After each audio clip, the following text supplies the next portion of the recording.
West ইন্ডিজের বিপক্ষে প্রথম টেস্টে একাদশে জায়গা পেতে এবার মুখোমুখি বাংলাদেশের দুই উইকেট কিপার। তবে পরিসংখ্যানে কে এগিয়ে আছে? ক্যারিয়ার বধের মিশনে কাকে এগিয়ে রাখবে কোচ ফিল সিমন্স?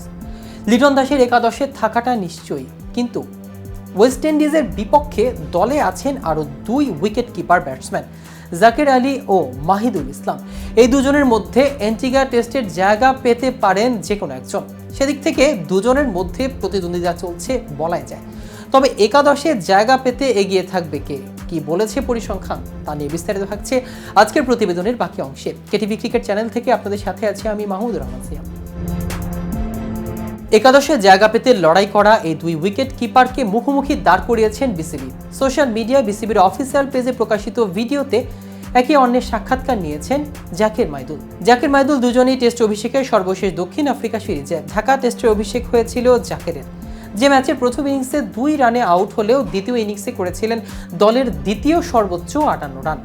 চট্টগ্রামে পরের টেস্টে চোটে জাকের ছিটকে গেলেও আচমকায় জাতীয় দলের অভিষেক হয় মাহিদুলের।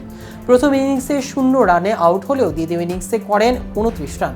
প্রথম টেস্টে অভিষেক হওয়া জাকের মাইদুলের কাছে টেস্ট কাপের মূল সম্পর্কে জানতে চান। মাইদুল বলেন, যখন থেকে খেলা শুরু করি তখন থেকে ইচ্ছা ছিল বাংলাদেশ দলের হয়ে খেলাটা অনেক বড় ব্যাপার। আমার আব্বু আম্মু স্বপ্নে ছিল আমাকে টেস্ট খেলতে দেখবেন, যে কারণে আমি বেশি খুশি, সেটা হতে পেরে আমিও খুশি। ওয়েস্ট ইন্ডিজ সফরে একমাত্র প্রস্তুতি ম্যাচে 6-এ নেমে জাকের আলী খেলেছেন 48 রানের ইনিংস, 7-এ নেমে মাইদুল ইসলাম খেলেছেন 41। পঞ্চম উইকেটে 81 রানের জুটি গড়ায় দুজন ছেড়েছেন স্বেচ্ছায়।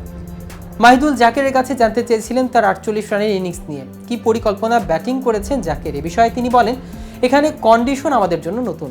আমার পরিকল্পনা ছিল উইকেট কেমন আচরণ করে সেটা সম্পর্কে জানা। উইকেট যখন বুঝতে পেরেছি তখন সেই অনুযায়ী খেলা শুরু করেছি। উইকেট একটু স্লো ছিল, আমরা দুজনে ভালো জুটি করতে পেরেছিলাম।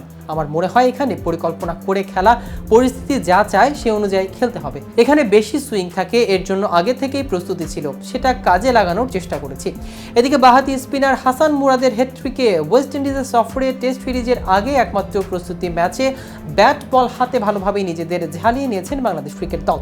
ওয়েস্ট ইন্ডিজের নির্বাচিত একাদশের বিপক্ষে দুদিনের প্রস্তুতি ম্যাচে ড্র করেছেন টাইগাররা। 1.4 ওভারে 1 রানে 3 উইকেট নিয়েছে মুরাদ। প্রথম ইনিংসে বাংলাদেশের 253 রানের জবাবে 9 উইকেটে 87 রান করে ওয়েস্ট ইন্ডিজ নির্বাচিত একাদশে এই ম্যাচে হ্যাটট্রিক করে টাইগার পেসার মুরাদ। 26তম ওভারে প্রথমবারের মতো আক্রমণে এসে 1 রান দেন মুরাদ। 28তম ওভারে নিজের দ্বিতীয় ওভার করতে এসে হ্যাটট্রিক করেন তিনি। ওই ওভারে দ্বিতীয়, তৃতীয় ও চতুর্থ বলে ড্যানিয়েল বেকফোর্ডকে এলবিডব্লিউ, নাভিন বিদাইসিকে বোল্ড এবং চাইম হোল্ডারকে এলবিডব্লিউর ফাঁদে ফেলেন মুরাদ। হোল্ডারকে আউটের পরই ম্যাচটি ড্র মেনে নেয় দুদল। তো ভিউয়ার্স, ভিডিওটি সম্পর্কে আপনাদের কোনো মতামত থাকলে আমাদের কমেন্ট করে জানাতে পারেন। সাথে সাথে নিয়মিত ক্রিকেট আপডেট ও ইনফরমেটিভ ভিডিও পেতে কেটিভি ক্রিকেটের সাথেই থাকুন। ধন্যবাদ সবাইকে।